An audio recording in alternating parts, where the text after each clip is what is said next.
I don't know if you remember,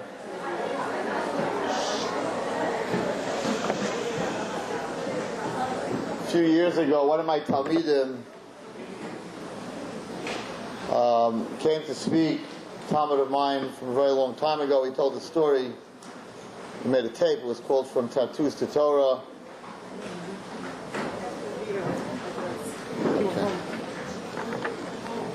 You want me to make anything else for us? Yeah. Okay, for all those that weren't... It's on? Yeah. All those that weren't here before, just the Tisha B'Av schedule. Tomorrow night, 9:30, we have a minyan tomorrow night. We put together a minyan. 9:30 is Eicha.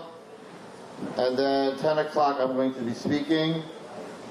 11 o'clock in the morning I'm going to be explaining some of the keynotes that we're reading. 12:30 is Rabbi Label Lamb. 2 o'clock is Rabbi Mati Miller. 3:30 we have a presentation, Chofetz Chaim video, Rabbi Rieti and Rabbi Twersky. There's a $10 charge for that. 6 o'clock, that's a 2.5-hour program. 6 o'clock, Rabbi Naftali Horowitz, he spoke Shavuos night. 7:45 is Rabbi Shmuel Skate. At 9:15, we're going to have Meyer probably at 9:05. At 9:15, we're going to have food here to break the fast. With Rat Hashem, we hope the schedule will change and Sheikh will be here. We'll all be in Eretz Yisrael. Keharifying in the blink of an eye. So, before I introduce Mr. Gerg, who I met a few years ago, actually it shows you how mitzvah, he was collecting in Landau's tzedakah. He gives out tzedakah for aniyim, and he needed a ride home. It was pouring. I gave him a ride home. Told my wife I'll be home in 15 minutes. I'm running down Myriv, and ended up talking to him for 2 hours in the car. And he told me his story. And after I heard his story, I said, "You really need to share this with the world, and you need to share this with the girls at Naava." And that's how I met him. Before I introduce, I just want to say a short thought. The Satmar Rebbe, when he was very sick, so the Hasidim came to him and they said, "Rebbe, when you pass away, who are we going to go to for brachas?" And he said, "Find any Jewish man who's in shul with numbers on his hand from the concentration camp, and on that hand he's putting on tefillin. There's no bigger bracha than you can get. Find a Jewish woman who has numbers on her hand and lights candles for Shabbos. That woman's bracha, there's nothing greater." So at Mitzvah Hashem, after Rabbi Gert speaks, you can go to him for brachas. I don't know how many of the girls that got engaged, Baruch Hashem, this year, or Naava girls, went last year for brachas, but I think there were a bunch. And he keeps numbers, so he has 152 brachas he gave to 152 Kalas and Chasanim. I don't know exactly the number, but he'll tell you the number. But I just want to tell you a thought before I introduce him. So I had this boy in my class who, I've told the story before, and I'm just make it very short. I hadn't seen him since he left elementary school. He went to public school. Then he tried to find religion. He ended up in the Himalayas. He ended up becoming a Buddhist. And he ended up getting tattoos of Buddhas all over his body. And I hadn't seen him for about 8 years. And I went to his brother's wedding, and there he was. And he was sitting at the same table as I was. And he was very spiteful. I had never done anything wrong to him, but I guess maybe he was uncomfortable. I'm not sure exactly how it developed, but he was sitting across the table, and he was a non-Jewish girl was with him. She was sitting on his lap, and sitting at this wedding in front of his Rabbi in this way. So I sort of could tell that he was very, very upset. And HaKadosh Baruch Hu sends messages, I guess, when you're Rebbe, to everybody. And I was very upset. In other words, a little kavod is sitting in front of your Rebbe, put her on the seat next to you. And so when they started dancing, the first dance in that religious wedding, so the first dance is the Havanagila dance, with the Rabbi and the mechitzas up, and you dance separate, and then the rest of the night, it's like Rebbe get out, and everybody, party. So the first dance, the Havanagila dance, we call it, I got up, and I, for some reason, said to him, "No, let's dance. Leave her here, or send her to the other side of the mechitza, but let's dance." So he looked at me like, I'm trying to get you very upset while you're saying that, I said, let's dance. He said, okay, Rabbi, let's dance. So he got up, and I grabbed him. I remember it like today. And I gave him a big fat kiss on his cheek, and I said, I just want you to know that I really, really, at that time I called him Howie, now I call him Chaim, but I said, Howie, you should know no matter what you do, what's on your lap, what's not on your lap, whatever you want to do, doesn't make a difference. I will always love you. And then I kissed him on the other, I whispered that in his ear. And then I kissed him on the other cheek, and I said, but I want you to know that you're going to hell. So the Rambam says, on one side give him a kiss, and the other side give him a smack. So, but he knew what Rebbe was like, and we danced that first dance. And that was it. I didn't hear from him. The next day I got a phone call. It says, Rebbe, I hear you give Chabura. I want to come to your Chabura. And things progressed from that. He came to my Chabura every week. He got up. He wanted to talk about Buddhism. I said, you go ahead, talk about Buddhism, no problem.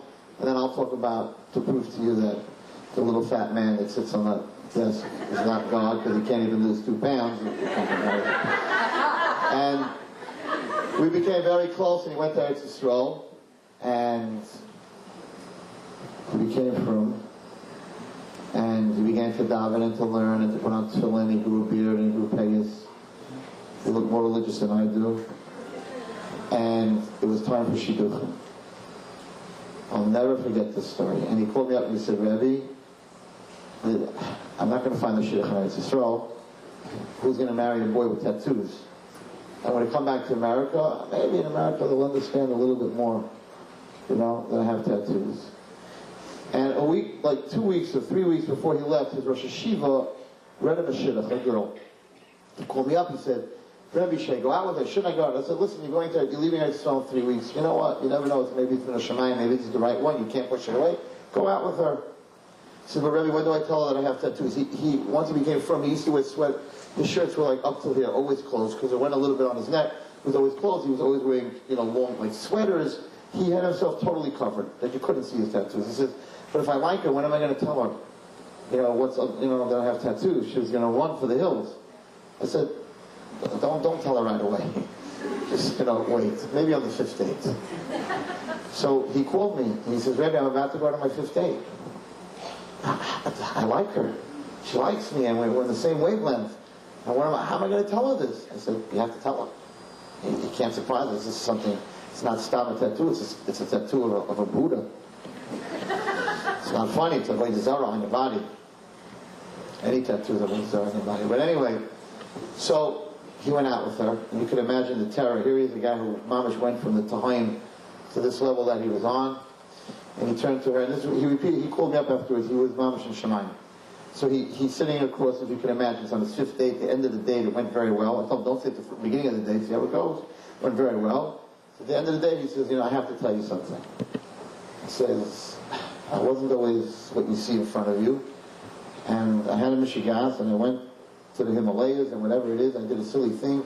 And I have like 3 tattoos, big tattoos on my body.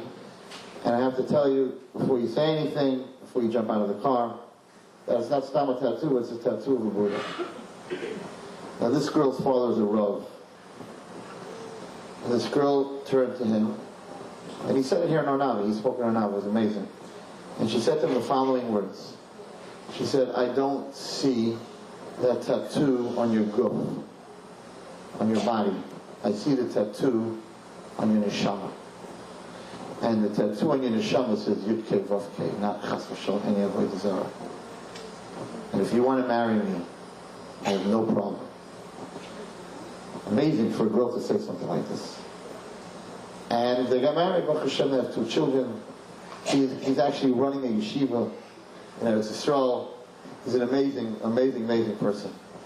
And this girl saw something that a lot of people don't see. So the Satmar Rebbe said you should find someone with a tattoo on his hand that puts on tefillin. Rabbi was speaking about this generation.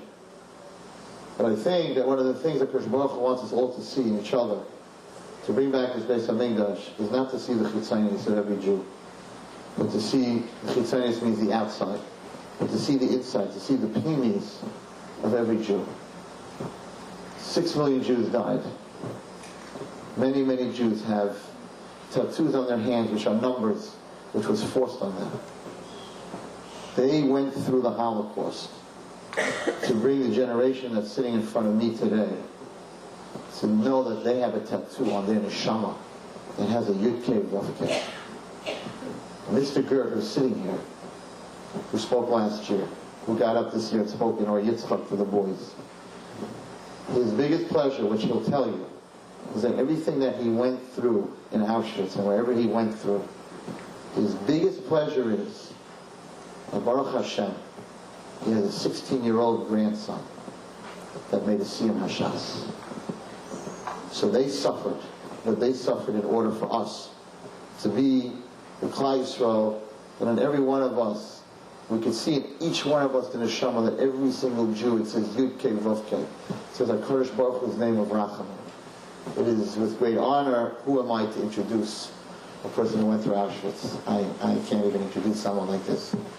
So I'm just going to ask Mr. Gert to please come up to speak to us about what he went through.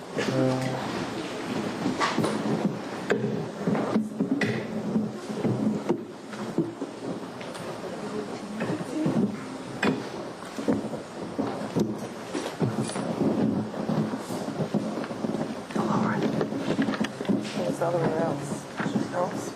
It's okay, it'll be fun. Too tight. It's fine. Oh, yeah. No, it's very fine.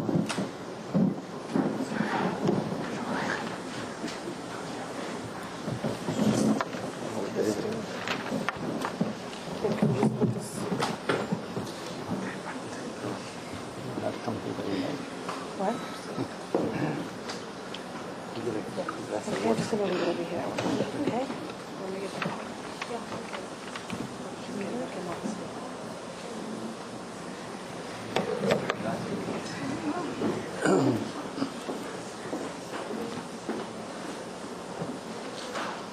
First of all, after Harav Florenstein's father-in-law spoke, it's very hard to describe and to match anything what he said. The only thing is what I want to say, my own experience, what I went through, to make you at least visualizing, to see what the Rabbi Shalom did, what the Rabbi Shalom can do. And to Makarev, you all, I'm sure that you all know what the Rabbi Shalom can do, but from my own experience to tell you, which no matter how much I'm going to say, it won't be enough, because I need weeks to describe exactly, more or less, also not all, to describe what I went through myself and how the Rabbi Shalom helped me. Now, first of all, I want to have the opportunity now to thank Harav Florenstein for inviting me again. Well, I hope I did something which he mentioned to me. The 10 girls were engaged since I was here. I'm very happy to hear it. And I hope, after not bragging myself, which I do usually in that night, sometimes I come 3, 4 o'clock in the morning because I want to do mitzvahs. I'm collecting money for Yisrael Aniyim and for yeshivas. And I'm very happy. I did it also in camp. I remember one time when the last night before we were liberated, I found a kval, that means like water, and a brenner, but it was not that you pressed it, the water came out. I had to turn around, and I had cigarettes which I found from the American soldiers from the planes which they're throwing down. I went over to that soldier, the one who was watching us, and I told him, I'll give him the cigarettes, you should let me go. And I went to that brenner back and forth to bring the water for the people. And I remember when I came, give me. This is my life, this is what I'm bringing back out. That's why I like to help people. And I hope that my few words, what I'm going to say tonight, going to help you. Please, our life is the Rabbi Shalom gives you, that you should give somebody else. You should help. He helps you. Be prepared that you should help other people. And now, my biggest pleasure is to Rabbi Wallerstein to show what I heard since last year, which I knew him, but not as much, what people were saying about him. But Rabbi Wallerstein, I want you all to participate together with me, and Rabbi Wallerstein to give him what he deserves as much as I feel I'm going to do now. I'm going to ask you all people to stand up and give a big applause for Rabbi Wallerstein. This is the most that I can do to show. Please, do a stand up.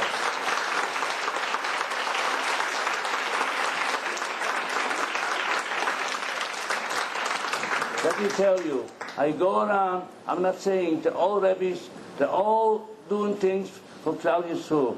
But this is a person, but life shulim. I really mean it. I've never seen him. He is sacrificing. And I also heard that his father, Rabbi Shulim, was almost, well, they say the apple doesn't fall too far from the tree. That's what it is exactly here. That he told him, somebody told me, that they told him that in the morning you give him a Bani Shalom, in the afternoon you do whatever you need for Panusa. And that's why he's following the footsteps from his father. And I give him a big credit and a big way that one should help him. He should be well and be a good father, and also a Rabbi for Klal Yisrael, because it's not too many now. In 2007 to find a person, so he gave him so such a way really to mean it with everything in his heart for Torah. He should be well. He should be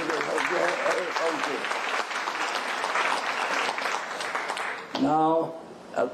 I hope that some of you probably heard me last year. I'm going to give a little description, but after his father-in-law spoke, it's very hard to say anything more. But I just want to say more to show you what the Rebbe did for me, and Gamkin for a lot of Jewish people which they live over. Like Hitler used to say, that whatever is going to be left after the war is going to be one other family. But never, he was right. I'm the only one from the family. But thank God, I have a nice mishpucha. My children, well, I'm going to give you, not bragging about it, just before I say, to show the Rabbi Shalom what the Rabbi Shalom did, which, well, I expected. I knew that the Rabbi Shalom was going to help me. I have two sons and a daughter.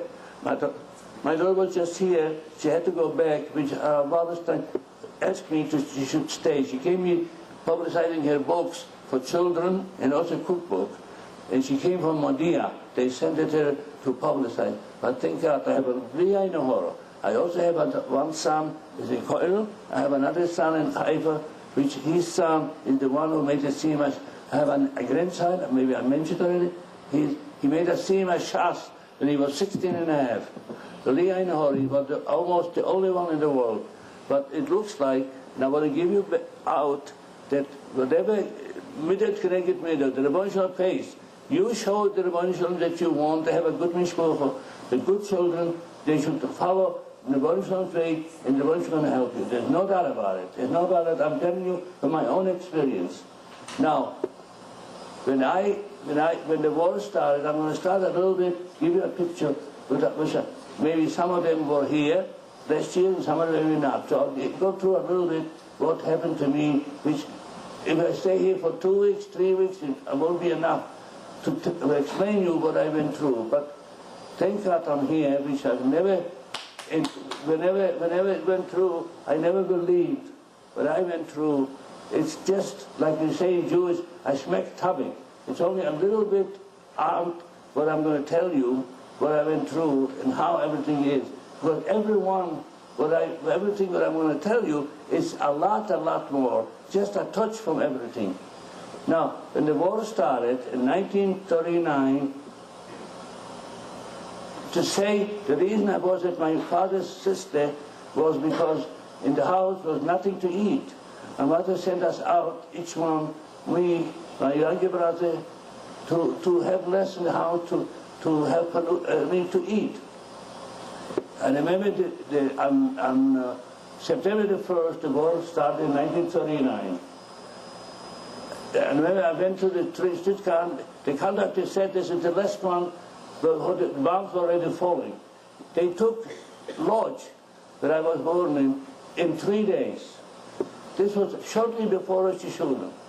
I remember I went down once, I put on, we were wearing yellow bands on the arm. I went down, risked my life. They said in the Goyish bakeries there is bread. Me and my brother went and I stayed in line. I remember that the German SS was going around in the line looking who is a Jew or not. Well, hoping, I was trembling, hoping they didn't see, and I got some bread. This was 1939. Then came Rosh Hashanah. I saw it myself. I was a Yid walking, probably going to shul. And on the street, a German passed by, and he probably saw him. He grabbed him by the beard. What they did is undescribable. I hate to bring you up so much what happened, but just a touch of it to make you understand what really happened in the time until the liberation. Then they made together. It's unbelievable. I remember I was standing outside waiting to give us a room. We had a room, maybe a quarter of this room here for 6 people. Walking up 6 flights up. This was very lucky because more in the center. After this, there was nothing to eat. We used to get a bread for 7 days. You can imagine there was no meat, no nothing. I remember I sat down, well, by the time the 7 days were over, we had nothing to eat. But then, finally, they made like a resort, it means like a factory, to work. Whoever came to work got a soup. The soup was water. Right near our house was a bridge, where you, just to give you a description how the life was, to show you what anyone who lived over, what he lived over until he lived over, until the ghetto, not talking about Auschwitz even, but even the ghetto. They made a bridge. If you wanted to go over from one side street, from the other side street, there was a bridge, because in the middle was the cars going, but Goyim cars. Not Jews didn't have any cars, but just to cross the street was a bridge. You can imagine, in the winter, the steps from the bridge got frozen, the water got frozen, and they used to stay downstairs and hit the people on the legs to go, like in German. Mach es schnell. And I used to get up at 6 o'clock in the morning to get 8:30 to work. When we got to work, what was work? Sometimes we didn't have any work at all. Sometimes we didn't get anything to eat. But finally, when they saw they didn't have anything, so they liquidated the ghetto and they sent us to Auschwitz. It's undescribable. When I came to Auschwitz, there were trains, locked up with chains. Trains, what do you mean trains? Trains like they carry the cattle. I was sitting on a back or something, I remember. Me, my mother was still there, and my brother. My sister they took out 2 weeks before. They did it spite to break up families. They took my sister out 2 weeks before, they sent her away. I remember that night my mother came back. Undescribable. The way she felt, she knew she never going to see her again. But after the war, I met her together. I met my both sisters after. That's the only family from me that I was left. My mother had 4 sisters, no one, no cousins, no nothing.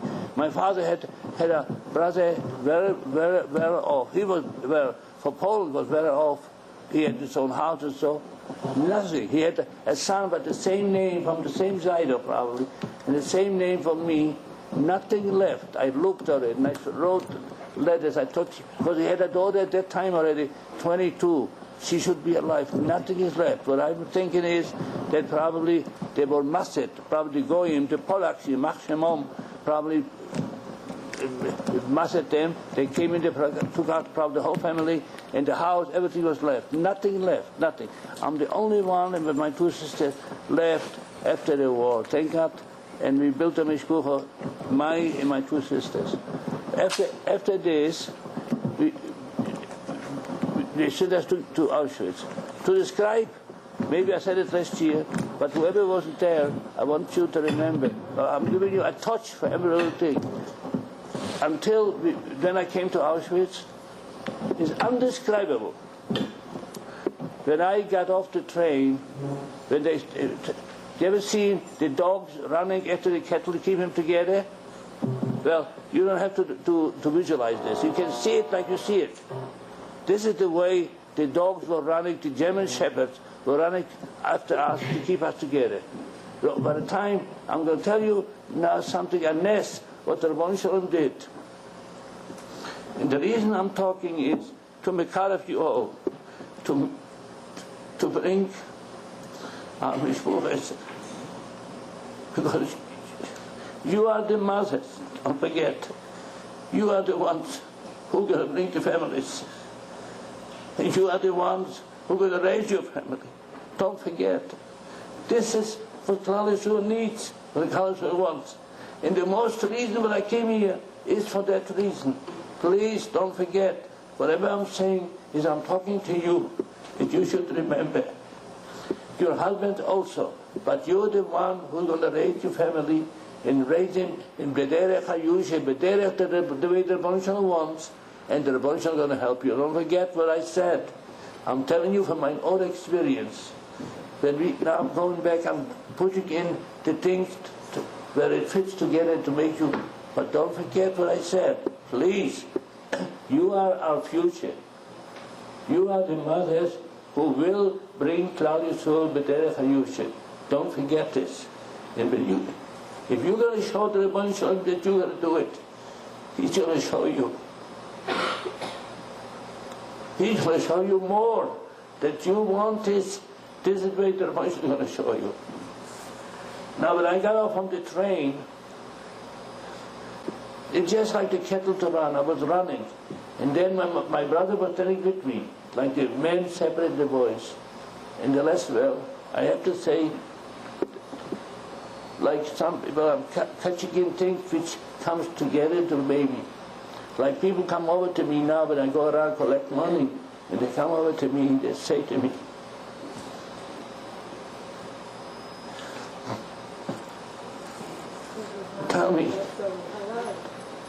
Tell me, you went through so much, how do you stay with the Abinah?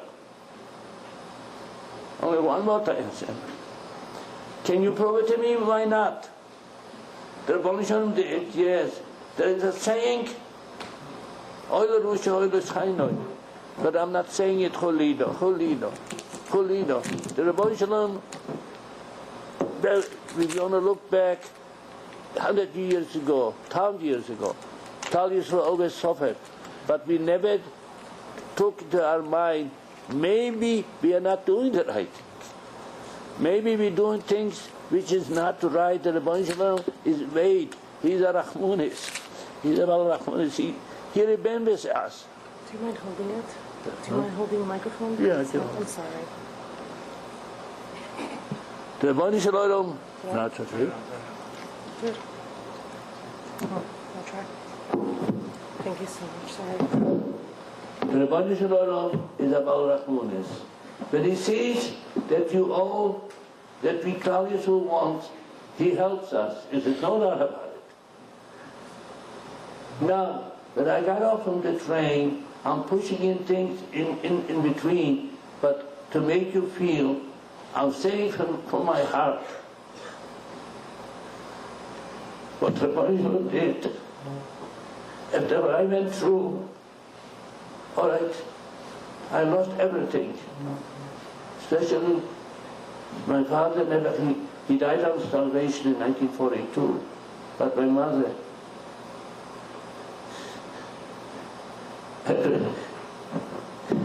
every mother is a mother, but I lost her in a second. She was something special. Every mother is a mother. Every mother is by the son or by the children, the mother. Yes, I'm talking about my mother. People used to come to us asking for ISIS, for how to do or marriage or something. She was something special. I lost it in 1 second.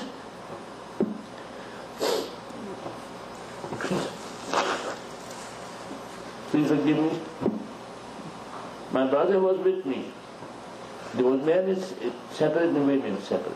My youngest sister should be well, was with my mother together on the other side. We were sitting like on that side, and she was on that side.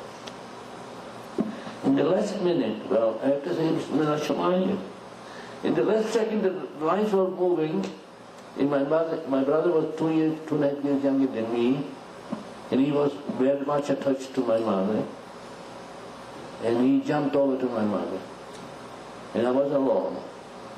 And as soon, it took him seconds, the line was moving, that's all, I never saw her again. And by the time, I'm going to tell you, maybe I mentioned it last time, that while I was running, it got empty, and I was scared I'm going to be the only one left. It was the dust, and everyone was running, people were running, and I saw there's not too many people, and I started to run. I hadn't ate for 3 days, because they moved us from one side ghetto to the other side ghetto, to empty to go to the train, like my machine that was in Paul and Lodge at that time. While I was running, I'm going to tell you an incident, how the Rabbi Shalom, there's no doubt about it. I'm here, I'll be less. No doubt about it. Now I'm going to tell you an incident how the Rabbi Shalom made. I want you all to remember. I'm saying it again. You show the Rabbi Shalom what you want to do. They're going to show you more and more. In the Mishpucha, in Parnusa, and everything. While I was running, I kicked something. This is something, I'm going to bring you to it while I'm mentioning this. I picked it up, because they called it a manashko, but the soldiers usually have it in the side from steel. They keep it hot water or something to eat. I opened, this was something, probably somebody brought it to have it to eat or something. I opened while I was running. I opened up, was marmalade, probably homemade, whatever. Meaning that I didn't eat for 3 days. I stopped a second, and I grabbed it in my hands, and I put it in my mouth. And while I was getting the meat, looks like I wouldn't eat for 3 days, I got a stomachache. So I stopped a second. I'm bringing to it while I'm mentioning this. And I stopped a second that the stomachache should go away. And then I saw it getting empty, I started running. I came to Menger, I was sitting on the chair, but the chair was, he was sitting facing this way. He didn't talk. The light was your tongue. We came like the shoe, it's Hanetoike, it says, how people, and how do people get by. The Rabbi counts everyone and Yom Kippur, and he gives a life and so on. This is the way exactly it sounded there.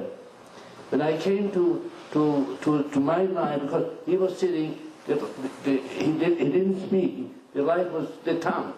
He was making with the tongue, but left or right. I was only 12 years old, so when I came to him, he made the tongue to the left. And all of a sudden, I hear somebody say, "This is my brother." I looked back, it was the neighbor before the war. He was about 23 at that time, probably. And he said to me, "I'm going to tell you why I remember this. This was a nest, Menashemayim." Exactly like, and maybe you probably all know the story, why Moshe Rabbeinu was Simpson's pay, because the Malach gave him a push his hand because he wanted to grab the coal, so he grabbed the fire. And then he put his finger into the mouth, that's why he was sick and pain. The same happened with me here. When I was coming to him and he made the tongue this way, the neighbor said, so I don't know how he saw me. And what made him say this? The Rabbi Shalom told him to say this. And he said, and usually what I'm saying is, you two brothers and two sisters, despite separating. And he said to Mengele, this is my brother. So Mengele said to him, no, I'm exactly telling you the words what he said. He said, no, when is dein Bruder soll doch gehen here. This is what my life was on. Manipulate. When I came in there, I was about the only boy in that age there, but the only man there. When I came in there, all right, they made us take a shower now. Then when I went out from there, they gave us like go to the machine with washing, that even pants, the table was pants probably from somebody who weighed probably 250 pounds or so, but it was good that I could wrap around myself. And then was in camp. I mean, they put us in exactly like you see a cage, like the animals or something. You see, you go to an animal show or something. Exactly, that's the way that let us into a door, and there we were. But this was another nest that I never realized where I am, what's going to be. Like some people, you know what happened in the morning sometimes? They let us in with electric wiring. You know, when you see wires around like a garden or something, every wire was electric. And some people didn't want to live. In the morning you could see people hanging on this. They just grabbed the wire, but at night they turned on the electricity. Whoever wants to run out, they should electrify themselves. They couldn't go out. Finally, we were there for about, I would say, 6 months or 8 months. And then when the Americans came in, and they started bombing Auschwitz, so they started to liquidate and to send us out. I was about the last transport from Auschwitz. Auschwitz was at 40 miles square. You can imagine how big it was. But they liquidated it, they sent us out. At the end, the last transport, they put us on the trains, but they didn't let us go on still. They were so alarmed with the Russians, soldiers, because they were lost already, almost, and the Americans. They were in the middle. All around were Russians and Americans. Finally, at the last camp, was the name was Wattenstadt in Germany. They held us there for as long as they could, but the American army was already maybe I would say a few hours away, a few kilometers. When they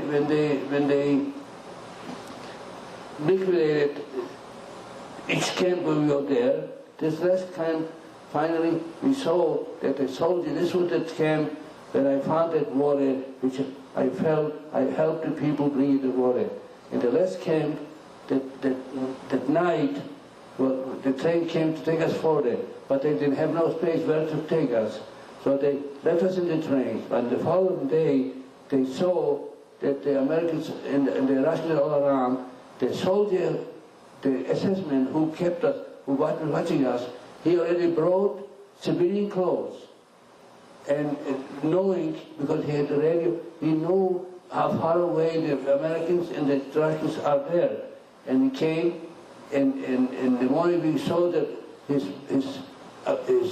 German clothing was on the floor. We changed, he ran away. Then we were liberated in 1945, May the 2nd, I was liberated. But then, when the Americans came in, they tried to help us.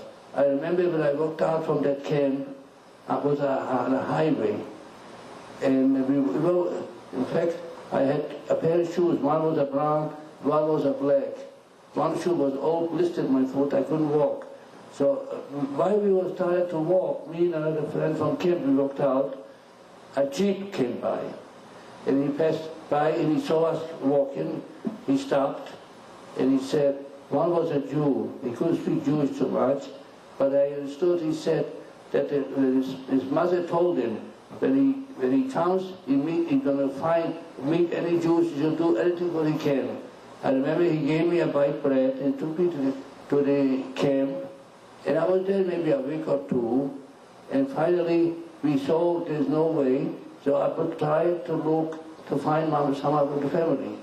So we went to a place there which people accumulate to go out. Some of them went to Romania, to Hungary, and I was looking to go to Poland. I found some friends which they were also going to Poland, and some said they were going to Lodz, or some from Lodz. So we organized a horse and wagon because we couldn't go by train.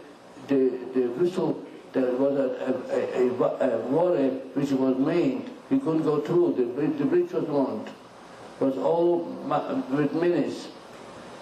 So we went by horse and wagon until then.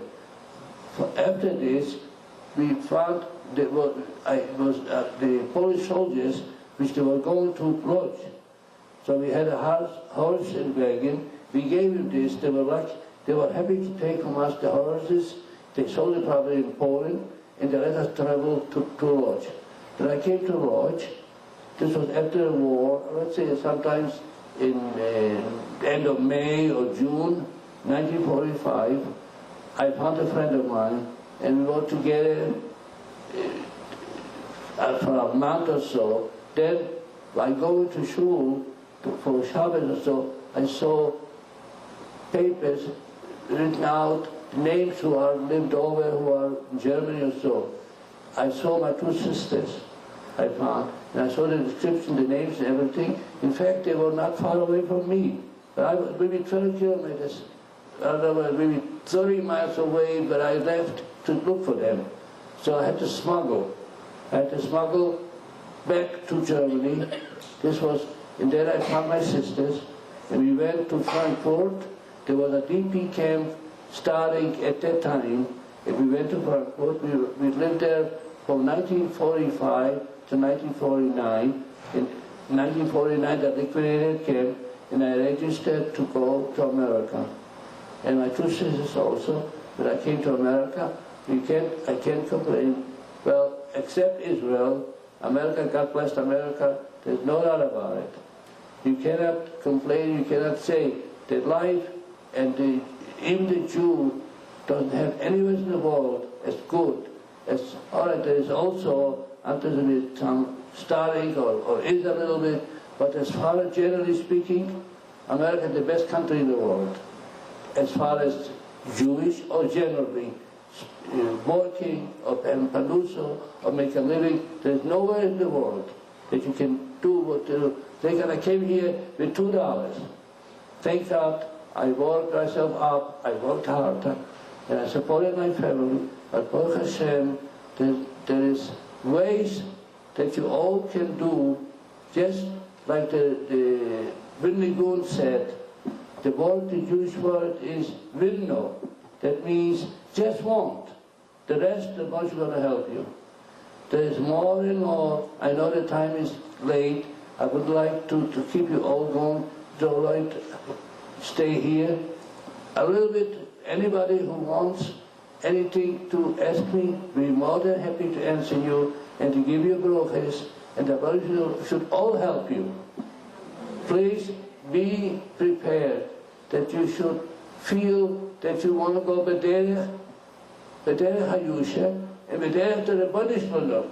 The Rebbeinu Shalom, you showed, like I said before, and I'll say it again, you showed the Rebbeinu Shalom that you want to go B'derech Hayusha, and you want to bring your family, because you are the mothers for our future, and you are the ones who are going to build Klal Yisrael.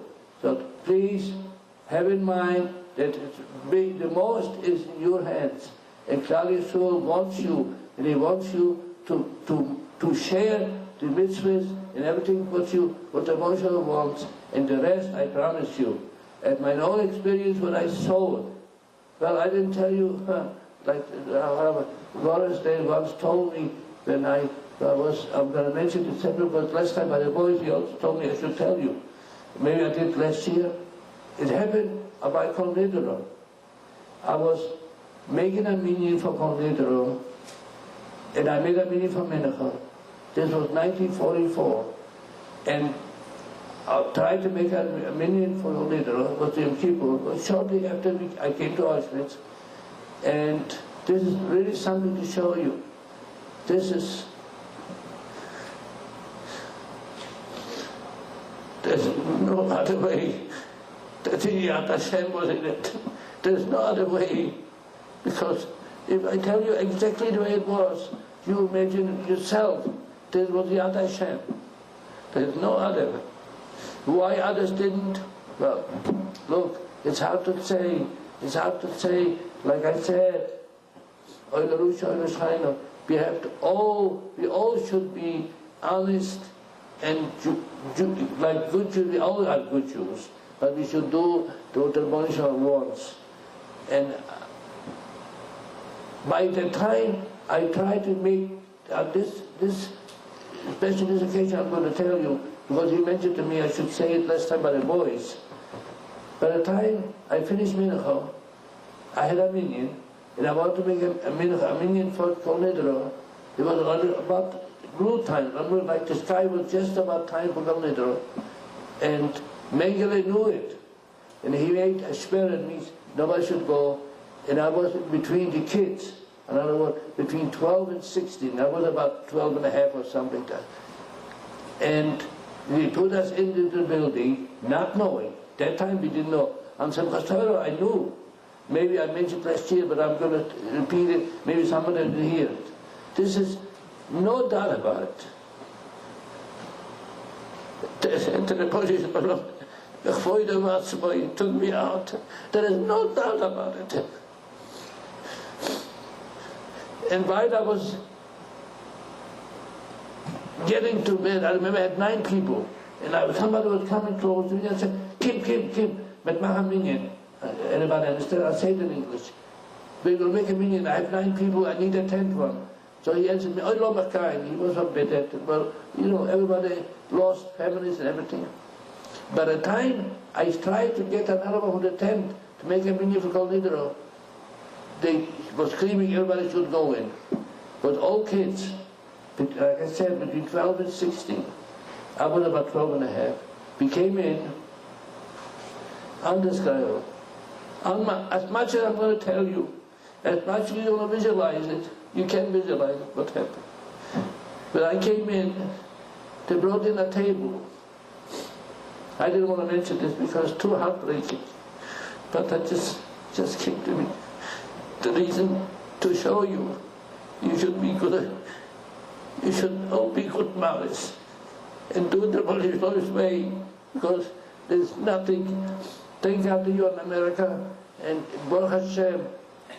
Well, even the people who have not too much benus, they still get from the city also, but in Poland was nothing.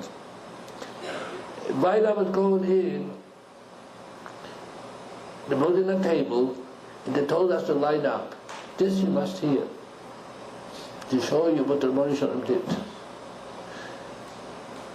Then they told the kids to line up. I was about the 5th one. And they asked the boys, all boys, they asked the boys the name, where he comes from, what country, how old he is. Then he came out, and I'm not a nosy person, but when the boy came out with that little paper in his hand, I said, I'm going to say it in Jewish, and I said, wow, what's it? That means, what is this? What did he give you in your hand? It said his name, his age, what country he came from, and you know what said on the other side. Gestorben. When I saw this, what feeling is it knowing where you're going? I said to the boys, that's what I said to the boys. I didn't go in, I didn't want to, they wrote to me, what's the difference? You should know my name and everything. I fell on the floor. I'm telling you, Master show you exactly what happened, I'm telling you. I fell on the floor, it was sand, but even the floor. I fell on the floor, and I remember boys were falling on me, one on top of the other, and we all cried. It looks like from crying, I fell asleep, I dozed off. Not I fell asleep, from crying. And all of a sudden, must have been, this was called dinner night. All of a sudden, it must have been maybe 1 or 2 o'clock in the morning, some screaming. But when the screaming woke me up, when I woke up, I saw the door of that barrack was open. And what was screaming? The kids were running out from the door, nowhere to run. There was electric wires all around. There was nowhere to run. But we were to run out from that building to go to the crematorium. When I saw that the door opened, we were running out, this would woke me up to screaming. When they were running out from the door, they were screaming. This would woke me up. I ran out too. While I ran out, the couples were sleeping. They woke up. They heard that the kids are running out. I hope you remember this. This to give you what the Revelation can do. I remember I looked back. I saw like the Mitzrayim running after the Yidden, you know, with the Jewish people ran out from Mitzrayim. They were running after us. And I was looking, maybe what happened 2 minutes ago. I remember, I see everything now. I was running to hide. I didn't want them to see me, that I'm hiding something, because they would come to take me out. All of a sudden, the Rabbi made a hole in the ground. It was a broken sewer. It could have been water. I didn't care. I jumped into that sewer, and another boy saw me jumping. He jumped with me. In the sewer, it was like pipes broken. It was an old sewer, probably. Sometimes probably they used it as a sewer. Then I took the boy and I pushed him under the pipe because I was afraid somebody might walk by and see from the hole that we are hiding there. And I took the boy and I pushed him, made myself with him under the pipe. They shouldn't see us on top. I waited there quietly, and I heard it got quiet. It means that the couples took in, they pulled in all the boys who ran out, but they didn't see me, it looks like. I was happy that I was staying there quietly, and I said to the boy, quiet, quiet. Finally, it got daylight. When it got daylight, I heard quiet. I understood myself that they didn't know. They knew 2 boys are missing, but they didn't know my face. So quietly, I cleaned myself up. I went upstairs. It was Yom Kippur, 1944. I went upstairs and I started walking around. I'm telling you, Master, how are you? Exactly what happened. I walked around, scared. And I was looking all the way back to see, oh, somebody's looking. Somebody's coming to catch me. Finally, I looked around. It was maybe 2 or 3 o'clock in the afternoon.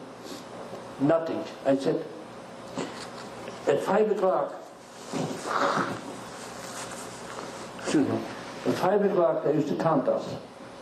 I said to myself, I have to be counted into a building by 5 o'clock. Otherwise, they'll know I'm the one who's extra, because every building knew one another. They knew how many people were there, and one another knew each other.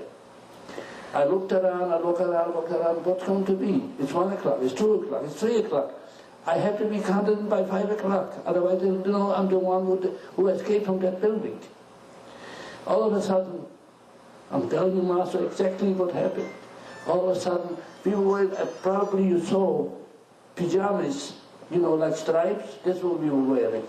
This is probably not to run out, but that's what we were wearing.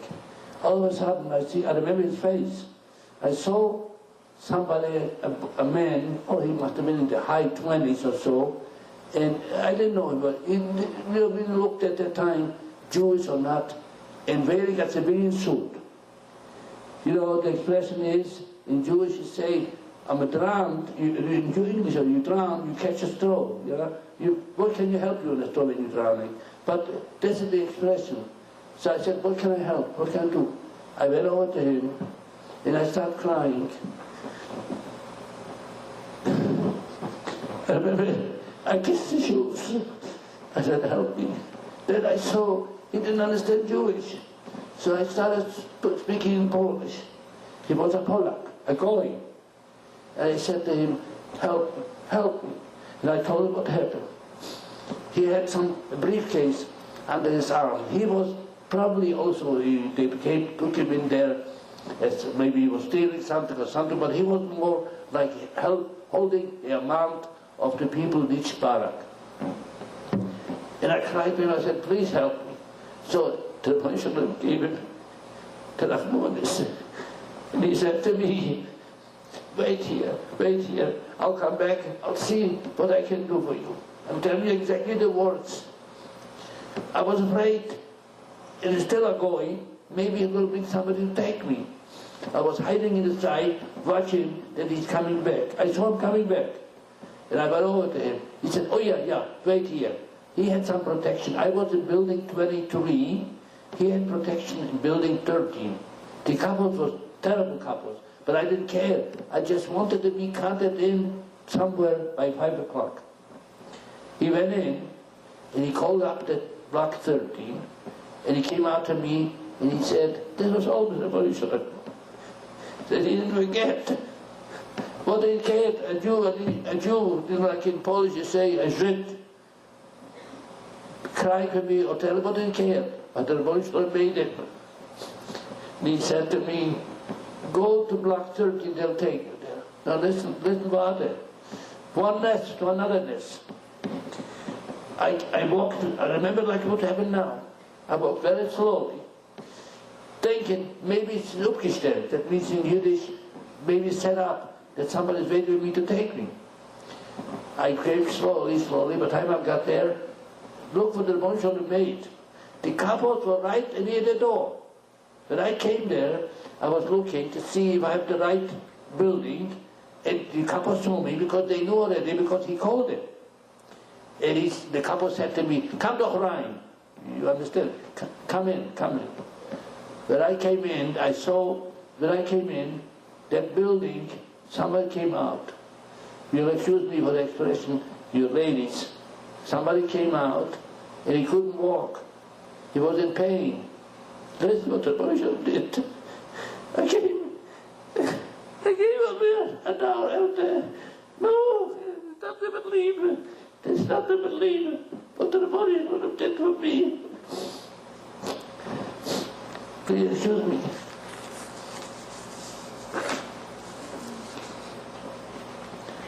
The man said to me, besides he came in, that means you just came.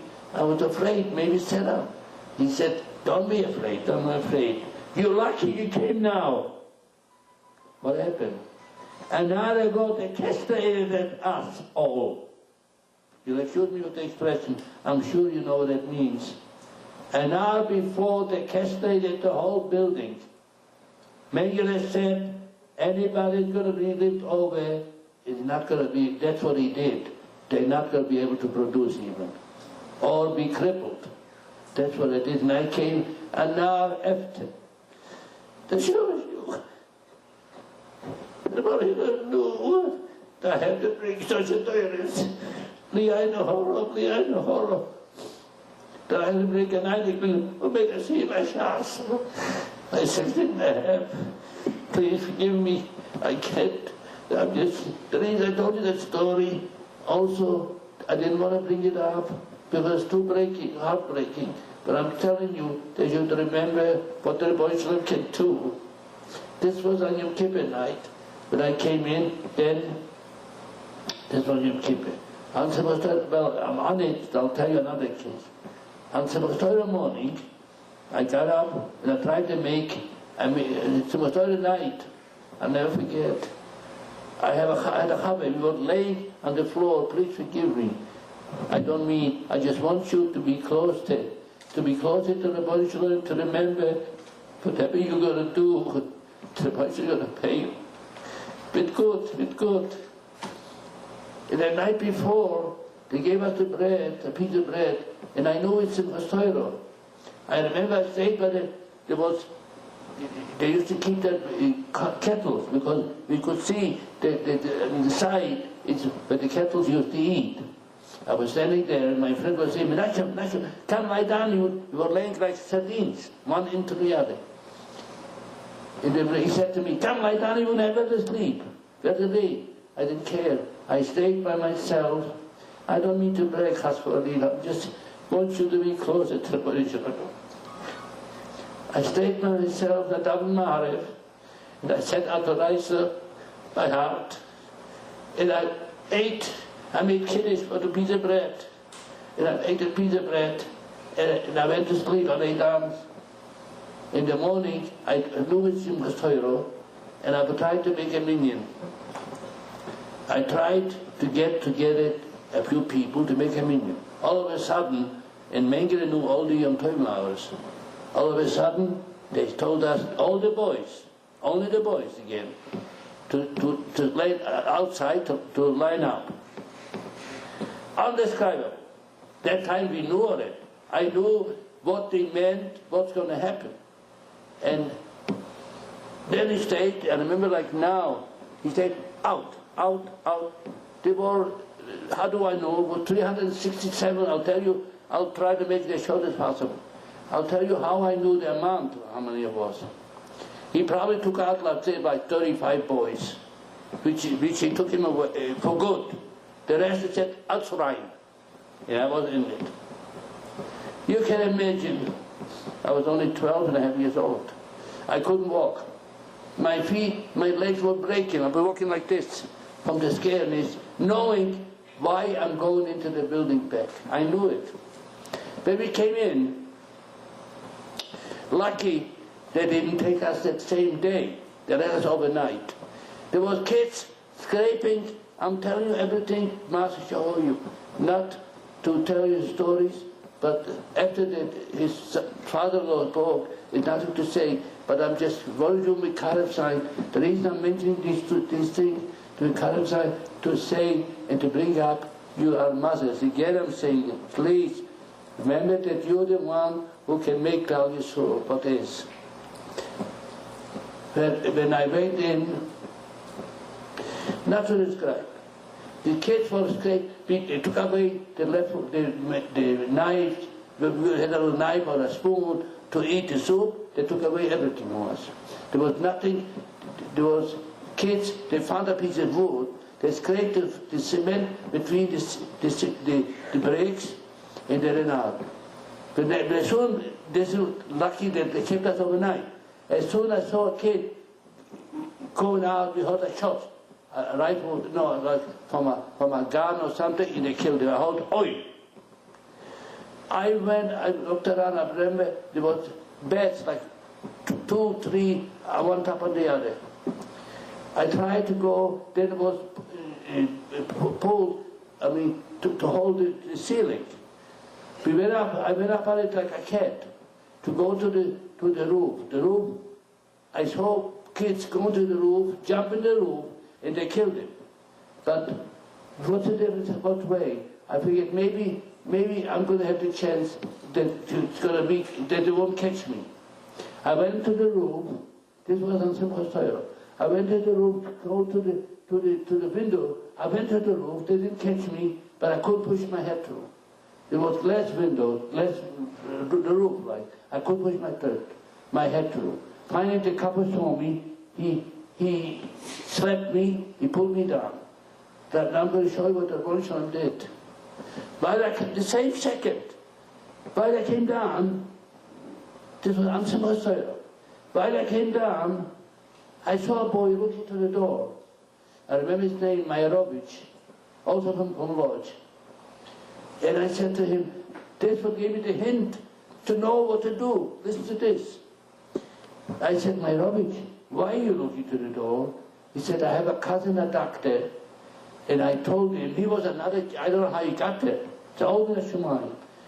And I told him I'm here, protection. He was supposed to come and take me out. I'm telling you the truth.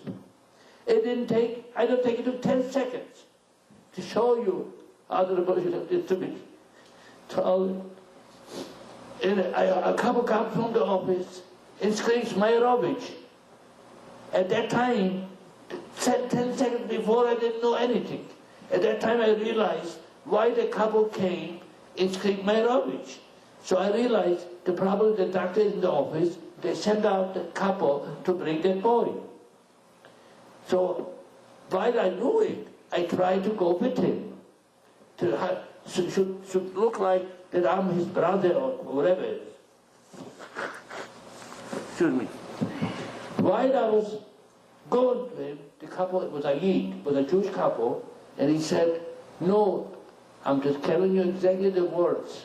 And he said, no, einem darf ich bringen in Jewish, in English, I have to bring one only, because I wanted to go with him also. So he pushed me back. You know what the Moshe did? There's no doubt about it. He said, Menashe, go! I risked my life, because they could have killed me, because going out by myself to the office. I remember like now. From where I got the nerve to do it, I'm not such a big, well, I tried all the time too, but not so far. From where I got the nerve, and without the motion made that no couples are around in the front, that I could go in by myself. I went down to the first door. Nobody was around. I remember like now. It was empty. No couple do not, because they would stop me. I opened the first door. I went out. The office was between two doors. One door going into the camp where we were. The other door for out to outside. When I opened the first door, I went out to like in between. And then, from where I got the cycle, I was only, and then I said, no, I cannot go into the office right away, because they're going to say to me, what are you doing here? So I waited a second, maybe a few seconds. By the time, what else? Let me show you. The couple who came to take that boy, he took in the boy into the office. What happened to that boy? That couple, I mean. Do you know what happened? This was a malach. That's the only way I can say it was a malach when I should marry. Because when he was about to come back, he would have seen me standing in the front, outside of the door to go in. Because he told me I only have to bring one. That couple was a malach. He disappeared. But I came to the door, I stayed a few seconds, I opened the door, I didn't see the couple no more. When I went in, I remember the boy that my Rabbi was standing, and the doctor, his cousin, was sitting on the chair. And everything was Shemayim. And I'm telling you, Master Shahoy. And the two couples were on my left side, on that side. They didn't see. It was all set up. Look what the Moshe made. It was all set up. When I walked in, the two couples were on that side, and the doctor said, where are those? You know what that means? Who is this? I didn't want to make motions that the couple should not hear, that I'm not included. I made with my eyes. Who gave me the cycle? Who told me to do this? This is not to believe, and I think about it. And the couple said, who is this? I made with my eyes. They shouldn't say anything, so he didn't say anything. The couple. But the boy, my Rabbi, was standing right near him.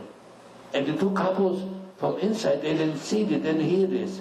So one couple said to the other, now I'm bringing him, how do I know the amount? And the other couple said to the other, Für hast du doch. I'm expressing exactly the words. That means, how many you have there? The other couple said, 367. That means 367 kids were there. So the couple said to him, you can imagine my feeling. He said to him, no, mach ich doch 365. That means, make it 365. You can imagine my feeling that he discounted two, not one, that I was included. Too bad the 365 kids went to the crematorium. But that's the way to push them. What can you say? And when he took off white water, when he said make it 365, make it 365, that means he discounted two, I'm included also to go out. So the Moshe made, notice the story, Master Shahoyu, I'm telling you exactly what happened. I remember this exactly. What the Muslim did, because outside they knew that this building is from the crematorium to go. So the couples, even when they opened the door to let us out, they looked out from the door to see that nobody sees. Because they were afraid themselves for the SS.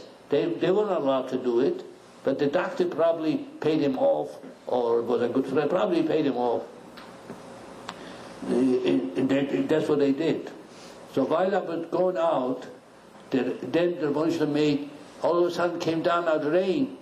Got so dark like night. It was maybe 2, 3 o'clock in the afternoon, and it got very dark. This was all the Taiva. When there came down a big rain, and in the front of the door was a sewer, and probably was not covered. I'm telling you exactly what happened. And from the Yediddah, that means from that happiness, that I'm out, that they let me out, I jumped, from the door, they let us out, and said, going over, I didn't see, the water got so high from that rain that I didn't see it, and I jumped into that sewer, almost drowned. And the doctor came in, he pulled me out. Across the street was a public toilet. And he took me over there, and he stayed there, I was all wet. The doctor said to me, Yingelo, my boy, stay here. I'm going with my cousin, but take him. I don't want to go with both of you, so you're going to be suspicious. Why are you doing, so what are you doing now in the rain with 2 boys? So I stayed there.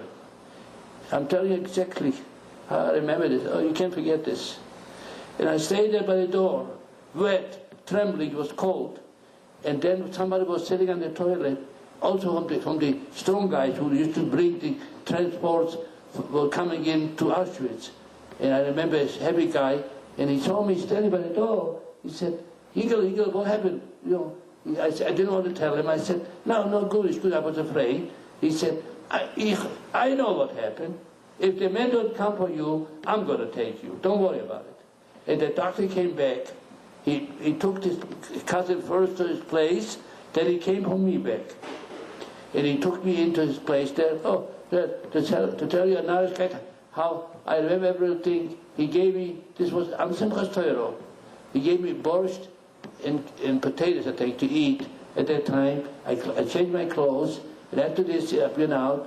Well, then it started already, they already stopped for burning. In crematorium came a law not to burn alive people, only the ones who died. Then we were all the rest, they called it Braunschweig. There's a city in Germany called Braunschweig. So they called it, because we were supposed to go to that city for work. So then they took us, there was less transport. The whole Auschwitz was empty already. And they took us by train to Auschwitz. But later on, thank God, I found, you cannot say, I found one which I had to work. I didn't work also, but his name was Hammer.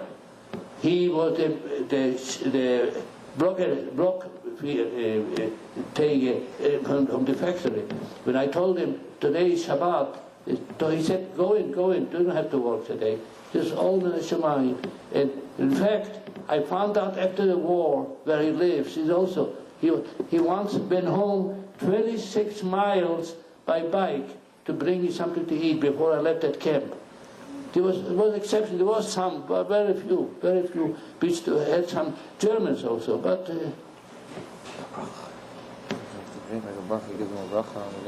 Yeah, it's okay.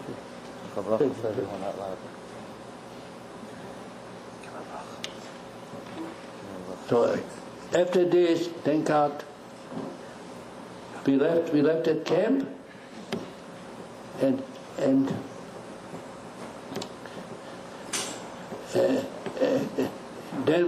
after the war, I found my sisters. In fact, I went to him, and we went to Frankfurt, and then we came to America. I told you the 2 occasions. I want you to be more close to the Rebbeinu Shalom, and the Rebbeinu Shalom is going to help you whatever you need. Thank you. And I hope I didn't make feel some of you bad by my experience, what I went through. But I want you to see and to know that the Rebbeinu Shalom does everybody who thinks of him to do good things, he is middle connected middle. He pays back in good ways. You all should be well, and I hope next year to see you with the good ways and to tell me that all my brachas what I gave you or what I want to give you should come true. You should have a lot of nachas from your family. All, some of them will be married and get family. You should bring up good families. What the way the Bonshol wants, and what Klal Yisrael wants. Thank you so much. And I hope I didn't do too much for you. Thank you so much again.